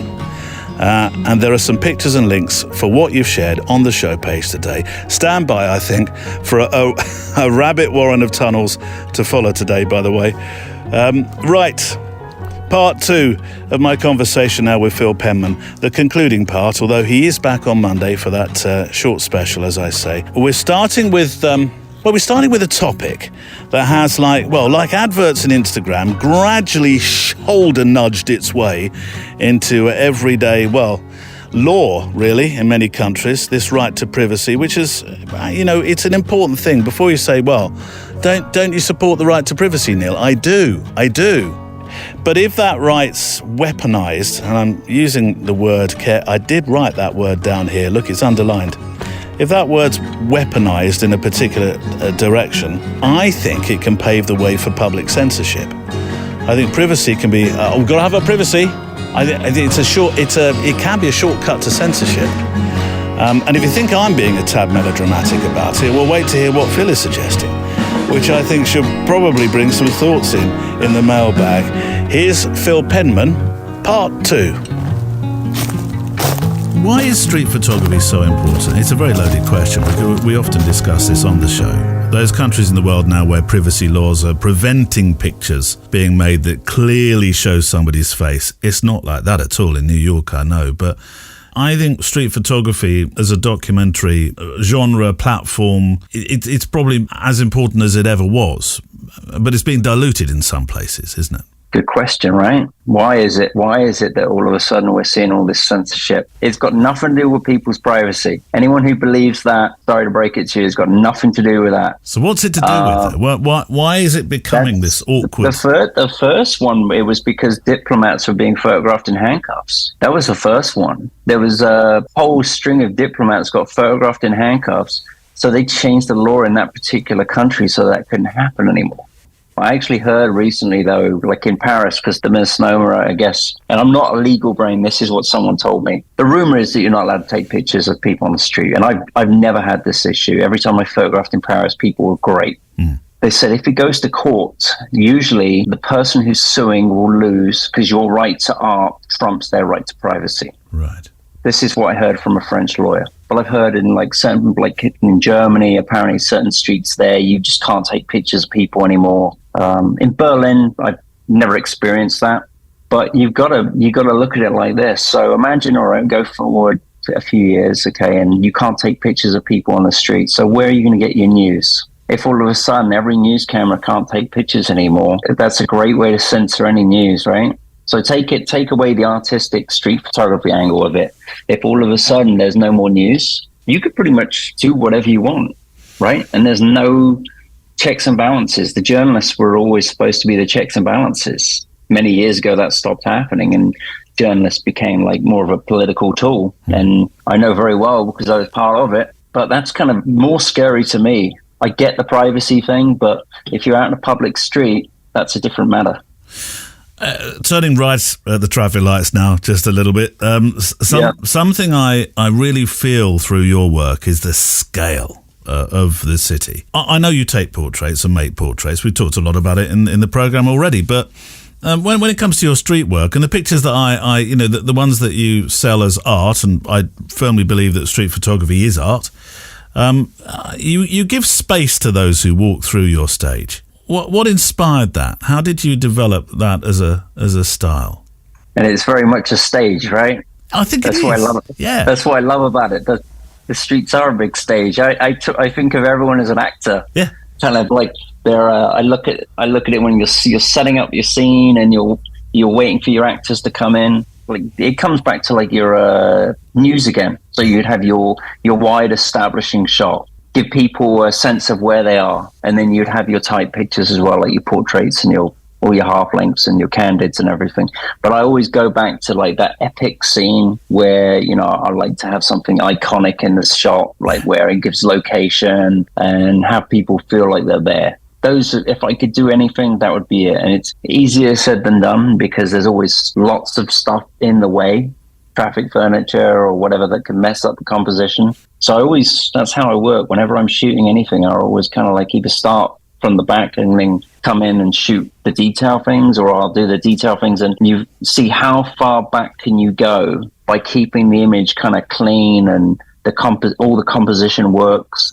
Where's that breaking point? And that's as far back as I go. But yeah, I find that when you shoot in the elements as well, like when you go into the snow and you shoot in the rain, and it's a great way of getting rid of that extra stuff that's in the way as well. So that's why a lot of my work's kind of influenced by the weather. Yeah, well, I can see you. I know you love the cold. I mean, Soho snowstorm 2021, US postal truck, absolutely just stuck fast in a small snow drift again from 2021. You clearly like the snow. I love it. Yeah, absolutely love it. Nobody's out there interrupting you. Peace. Yeah, it's peaceful. New York's nuts, absolutely nuts. Like, I walked out the door early to go and pick up some stuff, and you're just like, there is an energy to the street. Yeah, and it's just like, right, you walked out today and like the streets are a mess. You know, the cars are everywhere, like no one can walk. And you just say, you feel it. It's like, oh, I need to get back inside. Today is not a good day to be out on the streets. And then there's the days when it's going to snow and you can go out there and you can pretty much go anywhere you want. And you're just like, just enjoy the city. No one else is out there. You know, it's very peaceful, very calm. There's no noise. And we only get a few days like that a year. So you drink it in when it's happening. In terms of decluttering, then, I suppose, I mean, I know it's not the reason why you shoot black and white, but black and white certainly helps because you haven't got all the different colours to sort of distract your eyes for a start. It's definitely distracting. I've tried to do colour. Yeah, I have some. I was like, recently I was trying to go, well, maybe I should try some colour. Yeah. And I shot some stuff and I was like, nah, I'm not feeling it. It's just not doing it. I don't mind like the stuff where it's like you're shooting in the snow and it's like there's bleak little moments of colour, like little pops of colour here and there. I like that. When you do shoot in colour, it's muted colour. It's not brash. Yeah, it's not brash. Yeah, you know, although I love his work, Martin Parr, I couldn't do that myself. Do you see in prints? I'm sort of stopped myself from saying do you see in black and white because I think you do, but do you see in prints? Because a lot of your work is printed. Printing is an important part of what you do. It's the finished product, right? There's something very different about going to a show. You know, every year I go over to Paris for the big show, the Paris Photo. I'm going to be in Hamburg end of September. Yeah. I'm heading over there because there's the Photopia. I have a bunch of work up there. Fantastic. And then there's a show starting in 5 days in Treviso in Italy. I've got a solo show there, which everything's like 40 to 60 inch prints. But that's it for me. Like when you see it in print, it's just beautiful. We're so used to looking at things on cell phones now. We're like, how are you going to take in a picture on a cell phone? It's very forgettable very quickly. Although you're enormously successful on Instagram. I know there's degrees of it, but I think, what was it, 136,000 when I looked at it? Maybe it's more. I don't know. But it's probably around that. Yeah, it's a job, right? That's the business side of this. Like you have to do it. It's not fun. But then again, I've had so many unbelievable opportunities because of it. Yeah. You know, it is. I've posted pretty much every day now for years. You know, maybe I take the odd day here and there. But and I respond to everything. I respond to every comment that anyone sends me, except for that I want to buy 5 NFT ones. Right. That seems to be that's popular at the moment. Yeah, but no, I respond to everybody because I figure if they can take the time to say that's a nice picture and why, then the least I can do is say thank you. Yeah. And then I've had some where you'll get like people get really into it and you'll get like 800 comments. You're like, wow, this is gonna take me some work getting through all of this. But you don't ever know which one. And it was interesting. I was looking at the engagement with your post thinking, well, why does that one get more than that? There doesn't seem to be a rhyme nor reason. I mean, in particular, one of the pictures I associate firmly with you is a spaceman in New York. I mean, that's got good engagement. What was the story behind that, by the way? What was an astronaut doing just walking down the sidewalk? The beauty of New York, right? I've shot 3 astronauts in New York. That's the crazy part. That's not the only one. That was like the beauty of being out. That was when I was doing the celebrity stuff, when I was going out and about, and I was just riding down Prince Street in Soho and just all of a sudden see this guy walking in a spacesuit. And I'm like, just threw my bike to the ground and just grabbed the camera as quickly as I could. Being alone. It's a lonely occupation being a street photographer. What do you like with your own company? Which sounds perhaps a little strange in that you're sharing, when you share the streets, you're sharing it with many, many people. But I really do believe that you are on your own as a street photographer. There may be lots of people walking down that sidewalk. There may be sirens. There may be noise. There may be things going on. But you are on your own, aren't you? Very much. It's very, very lonely. It mentally can get to you as well because you are in your own thoughts, and depending on the kind of person you are as well. Like I'm one of these people that can get a dark thought in my head and just keep going round and round for weeks. Sometimes you might meet someone on the street and do a portrait, and you needed that to kick your ass and get you out of your own head. Yeah. It could be you're feeling bad about something when really what you're feeling bad is nothing. It's just you're going down this dark rabbit hole. But it is a very, very lonely. You always like it would be great to have someone that could help you with your business or whatever, but you're on your own pretty much. The dichotomy here is that actually that's one of the greatest things about being a street photographer as well, though, isn't it? Yeah, I can't go around with other people. No, it's different if I'm teaching. Obviously, like then it's not about you. You're teaching somebody else. But how are you going to get into that conversation if there's 2 or 3 of you together? Like, how can you really get into an hour conversation with somebody? I think you have to be on your own to do it. Some people like strength in numbers though. Some, like I see them, they go around in packs. Like, I don't know, it could be like, it's a social thing as well. Like, it's just, nothing wrong with that. But I think that you have to be, especially if you want to be creative as well. Like, you can't all be taking the same picture. There's no right or wrong to any of it. But for me, I just feel that I need to be on my own when I'm taking the shots. New York Street Diaries is the latest book. How do you even begin to piece it together, by the way, with the size of catalogue that you what was it last year? You said 80,000 you shot last year. I know that became a few thousand. It was a lot. But I mean, that's a lot of work to go through. Yeah, and it happened really quick as well. I wasn't expecting it. I did the first book like back in 2019, and that's still been selling very well to this day. So I'm blessed that one did so well. And then I knew that at some point I wanted to do another book. I know how this stuff works. So I started putting out the feelers. I reached out to a publisher called Tenois in Germany. They're one of the bigger ones. They've done, all the Maplethorpe, Rankin, all these guys. And they did my favorite book, Personal Best by Elliot Erwitt. And then you send them like a deck, like a pitch deck. And then you don't expect them to get back to you because most people just ghost emails now, right? And then within 2 days, they emailed me back and just said, yeah, let's do a book. Now I've actually got to do it because you're never going to get this opportunity. So I hammered through about 20,000 edits, whittled it down to 500. And then I worked with there's a curator called Lou Proud in London. She's the Leica gallery director. And I just said, Lou, here's 500. We need 200. Piece that together because you need someone that's outside. I know photographers can get very, very close to their work and find it almost impossible to put things, the culling process, as it were, is something photographers are not very good at doing. Generally. But that's what can kill it as well, because you're so attached to it. Yeah, absolutely. You think it's good, and it's not. It's good to you because you enjoyed it when you took the picture, or it has sentiment to you. But it might, it's. A book has to tell a story as well, yes. Right? Yeah. It can't be just 200 of your favorite images because it might not tell a story, and it can't all be like heavy impact all through the book. You've got to have lulls in the book where it's like a little bit quieter, it calms down, then it goes really intense again, and then you go for a quiet. Like there has to be a flow to the book. Like even leaving like blank pages in the book, there's a reason why they do that, like to give you respite. Like when you hire a plumber, there's a reason why you're a plumber. It's because you can't do it. I'm very proud of how this one came out. Yeah. Like, it's much grittier than the first one. Yeah. The work is definitely a lot better. Does New York still surprise you? Is it as a canvas? Is it always awesome? It's awesome. Is there always something? Is it always new? I don't know, but I think there's stuff happening all day, every day. It's just whether you see. It's just whether you see it or not. Because I go out and see nothing some days. And then I remember I was teaching a couple of days ago, and I just took this guy out to like some familiar spots. And I'm walking home from the job and I hear like this electric guitar. And I'm like, where's that coming from? And I look across the street and there's a guy, his face is completely painted.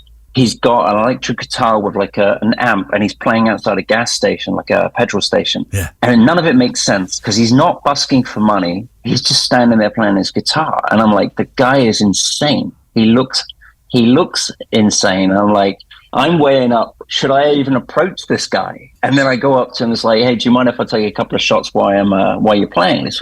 And he speaks very mild. And I'm like, his voice doesn't add up to the person I'm photographing. And I'm like, oh, my name's Phil. And he said, oh, well, my name's Dan. And I'm like, no, that doesn't add up either. Like, Dan, you and Dan don't go together. And I guess, you just get these awesome portraits. Like, that was a really, really cool experience. Yeah. And it's like, that's a win for me.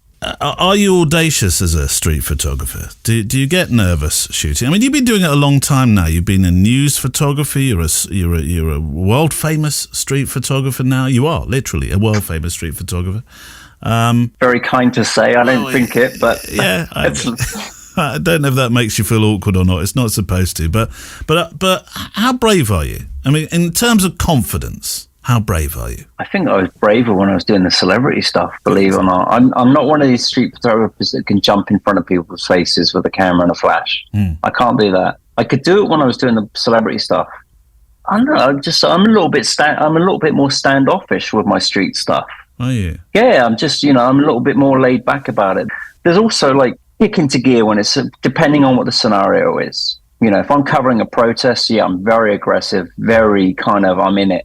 You're moving very quick. Well, I think you're moved with the event, though, aren't you? I mean, that's the vibe of the event. You need to be able to adjust your persona based on what you're shooting. Yeah. So there are moments where like everything's happening very quickly and you have to move quick and that's where muscle memory is kicking in. And then there's the stuff where like if you were running around the streets like a lunatic taking pictures when everyone else is mellow, then you just look like a nut job. But generally I'm a little bit more laid back now than I was. So that's a maturity thing though, isn't it? Yeah, I think so. Like I guess what's the classic is everyone says either you're a fisherman or a hunter. Yeah. Right? Yeah. A good photographer can do both. That's the difference. You shouldn't be one or the other. You should be able to do both and know when to do each one. How do you cope with when you're making pictures of people, particularly in a city where people aren't shy of turning around to ask what the hell you're doing? I mean, New Yorkers aren't backward in coming forward, after all. How do you cope with that? If somebody says to you, you might be about to say to me, Neil, it never happens to me. They just, I just make pictures and nobody says anything. And I'm not suggesting your work is at all like Bruce Gilden, of course. But yeah, I mean, you watch people. I mean, Bruce affronts people. Great photographer. Yeah, he's Bruce. Great. It's very different. Amazing great photographer. Different to you entirely, I know. But he has people that ask him what he's doing. Do you get that same situation at all when you're making some of your street portraits? You're right. I don't really have it that much. No. It's like security guards more than anything want to know what you're up to. But I experienced it the other day when I was with somebody else and they took a picture of someone's face. And then the guy actually followed us 2 blocks to confront the guy I was with to ask why he took his picture. And that's actually never happened to me. What did he say? So I was just like, it's like, I can delete it if you want. And, I'm here from another country and I'm just taking pictures. Yes. But generally, I've never had that. I think a lot of it is in how you carry yourself. Yes. As well. Most of the time when you I think you don't, a lot of the time when I'm doing like the candid stuff, you should be looking at everything but them. Because you don't want them to know that, all right, you're taking a picture, because then it can upset the balance of the candid. There's, Bruce's stuff is very like, it's in your face. It's almost, I wouldn't say necessarily confrontational, but you get a certain look to the picture. Yeah. Whereas, maybe someone like Meyerowitz, where it's a little bit calmer, I think I try to go more for that. But then I do like the portraits, I do the epic scenes, and I try to do a little bit of everything. I don't want to just kind of like just work on one thing. And now I'm doing a lot of like very long exposure stuff. I'm kind of inspired by the work of Alexei Tidorenko doing some of that stuff where people really aren't paying attention to you at all. So but are those moments where you're approaching people, how do you approach people? What's the Phil Penman way? Usually they're very surprised that you want to do their portrait because they're not the typical people that you would go after. Yeah. A good thing that I've started doing recently is you show them say, look, this is me on Instagram. And then, I had it on the beach recently where some lifeguards were in a rainstorm and they were hidden underneath one of the things. And I said, look, do you mind if I take a couple of pictures and I'll send you some? Here's my Instagram. And then they look at your Instagram and then go, holy shit, it's like, oh yeah, of course you could take a look. Yeah, please. So that works pretty well. That's interesting, isn't it? Instagram has become the ultimate business card for this sort of work, hasn't it? Yeah, they want to know that you're legitimate as well. Yeah. Like, why do you want my picture? Sometimes you don't know who they are. They could have something that they could be someone that you don't know who, and they just don't want to be photographed because of some, I don't know, business reason or whatever. You just never know what's going on. So you're happy to step away from that, and if you're asked to delete a picture, I would imagine you'd probably say, yeah, sure, no worries. Yeah, no, I'm not really worried about that. It's the only thing I'll ever get annoyed with is if somebody tells you that you can't take a picture when you know legitimately, like a policeman or somebody comes up to you and says, oh, you can't take pictures here, and you're in the right. So like you're in a public street. It's not like I'm doing a picture of a person. Yeah. I'm doing a scene, and they just don't want you there. We used to have that when we were doing the press stuff.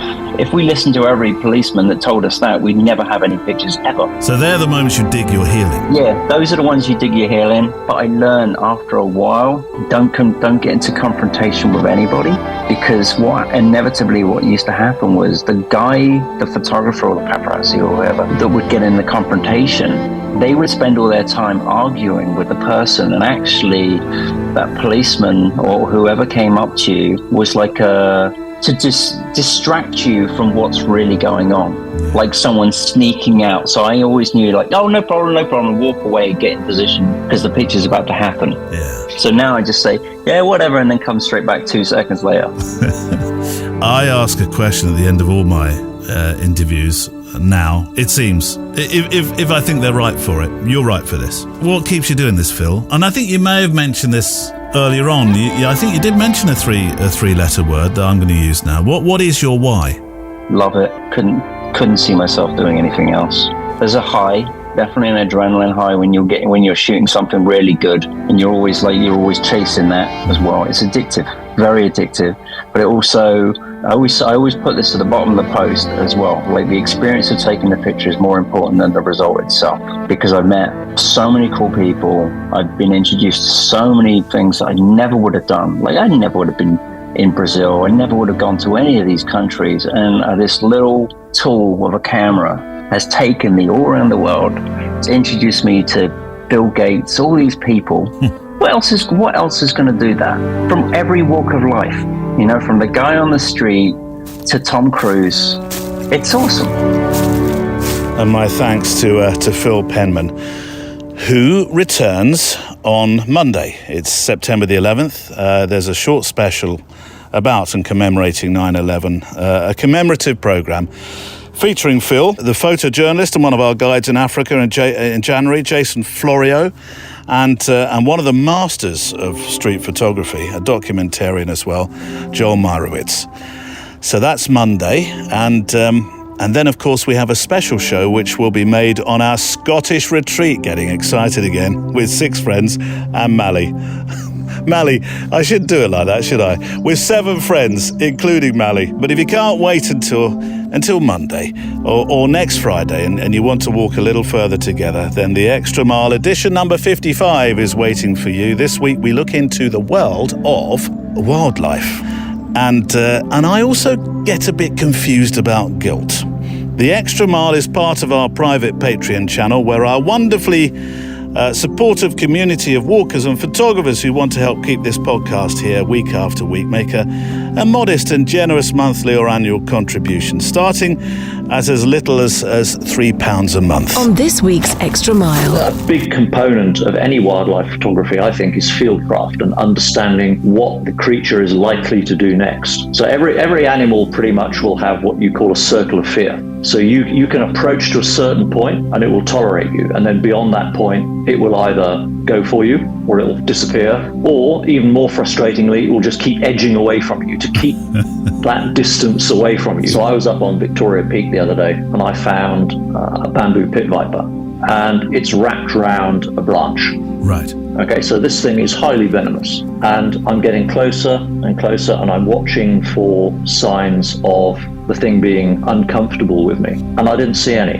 And what you can tell from that is probably that it's eaten and it's digesting its food, and providing it doesn't feel unduly threatened, it's not bothered by you, and it doesn't pose a threat to you either. I should just say, by the way, that you don't have to. I know not everybody likes paying monthly things. I get that. So there is a way of paying it annually.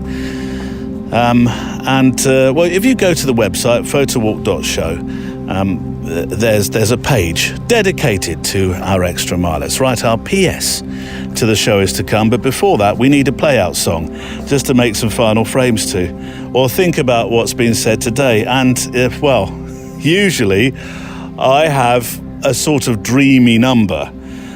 Because they work really well, don't they, in context? Well, I think so, of the show. But today, I'm not so sure, because there's been a fair amount of humour alongside the shade, which I know has more than one meaning these days.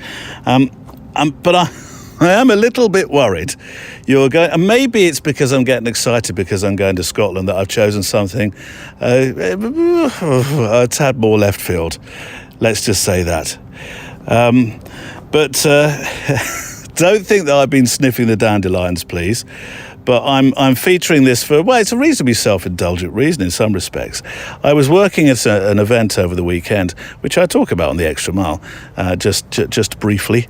And, there was this, would you call them wandering minstrels? Wandering acoustic musicians. They were brilliant, 4 of them. There were, what do they have? They're called the Herringbone Cocktail Club. One of them, I think the lead singer said, we're reassuringly expensive sounding. I think they are, aren't they? The Herringbone Cocktail Club. Anyway, they were playing at this event that I was photographing on Sunday, and they were fantastic. It was a really sunny day, and they were just wandering across the grounds. They were all radioed up with their guitars, a violin, and the guy that was the percussionist, he seemed to have, most of the time, a vintage suitcase, which was effectively his drum. Oh, it's brilliant. It was really, really good. So, all right, it's a slightly different kind of play-out song today to the show. You'll know the song well, though, probably the Beach Boys version. But in terms of the story, in 1640, settle back, in 1647, there was a colony in the Bahamas where a Welshman named John Bethel lived. Now, he built a sloop, which is a 16-foot vessel that carries a crew of 5, and he named his sloop the sloop John B. Oh, I know that song, Neil. I never knew what it was about. Anyway, it was wrecked near Nassau, near Florida. And Sloop John B became, a traditional West Indies tune about a sunken boat. That's what Sloop John B is essentially about. And, this version gives me a kind of grin when the sort of grin you get when you made a picture that you say, oh, that's a keeper. There's something about this version. So we're going to have it as today's play out. Grab your camera, make a final sketchbook from today's photo walk. And this is the Hilltop Trio. We come on the sloop John B, my grandfather and me. Around Nassau town we did roll, drinking all night, got into a fight, Well, I feel so break up, I wanna go home. Hoist up the John B sails, see how the mainsail set. Call for the captain ashore, let me go home. Let me go home. Let me go home. I want to go home. I wanna go home. Why don't you let me go home? Well, I feel so break up, I wanna go home.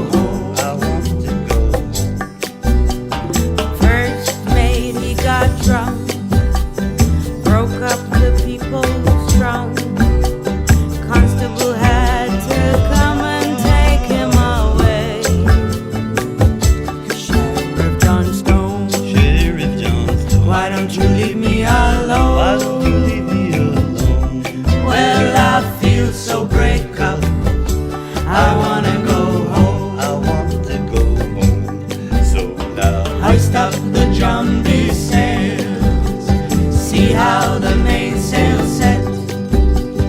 Call for the captain ashore. Let me go home. Let me go home. Let me go home. I want to go home. I wanna go home. Why don't you let me go home? Well, I feel so break up. I wanna go home. I want to go home. Well, the poor cook, he caught me fits. Throw away all of my grits. Then he took and he ate up all of my corn. Let me go home. I want to go home. I wanna go home. Why don't you let me go home?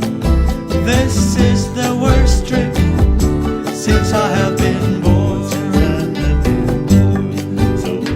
Hoist up the John B. sail. See how the mainsail set. How the mainsail set. Call for the captain ashore.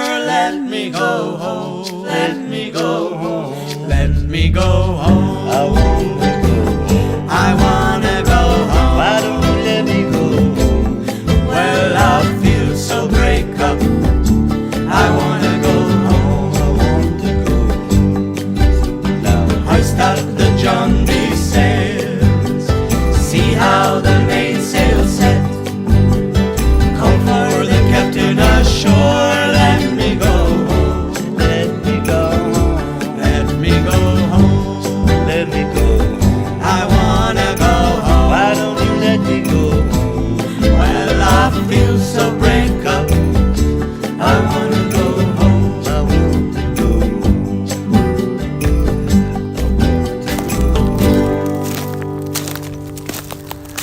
The Hilltop Trio, Sloop John B, as you've not heard it before.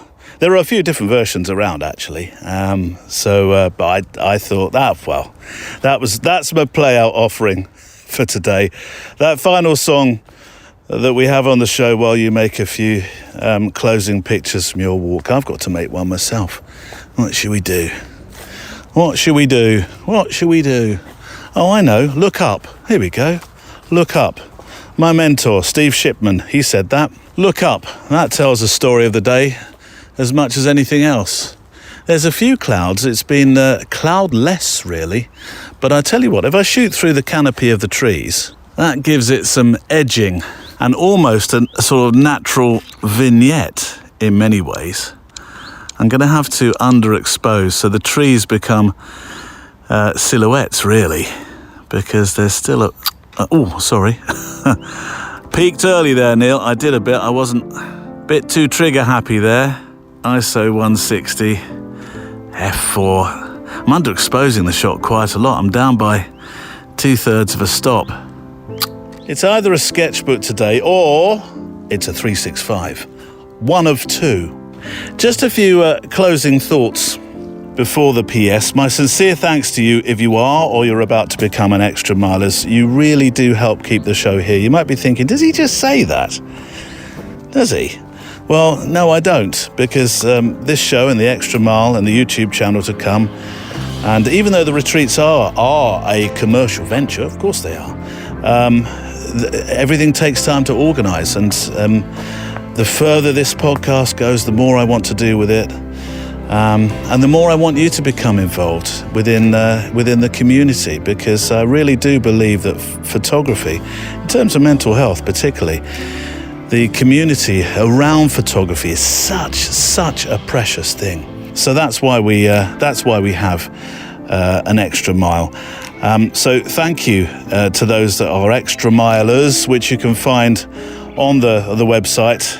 It's the little orange button at the top right-hand corner. That's the one. My promise to you is we're going to keep building this community of kindness and a safe place to share our thoughts about this thing that we love, photography. My thanks to Neil Ford, who looks after IT, Andrea Gilpin, who's across Instagram, definitely, and Kelly Mitchell and Emily Renier, who look after our Facebook members. Write a postscript for the show. Today, it's going to be from John Muir. John Muir? Yes, John Muir. And I've chosen this because I am so, if this has not come across yet, I'll be surprised, I'm so so excited and looking forward to my week away with our friends, some new friends, some friends that you'll have heard from on the show before, and Mally Davis, who is also a friend, yes. And I'm actually looking forward to the journey. 547.6 miles, 9 hours, 9 minutes. My journey in car to the Scottish retreat. So John Muir is perfect for this because he was an ecological thinker of the 1800s. His writings became a personal guide into nature for many people. He was born in 1838 in Dunbar in Scotland, and he's known as the father of our national park system.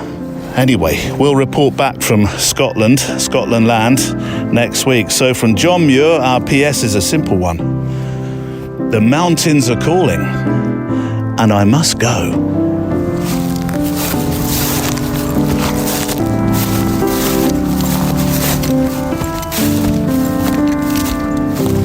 The Photowalk is a Loading Zone production.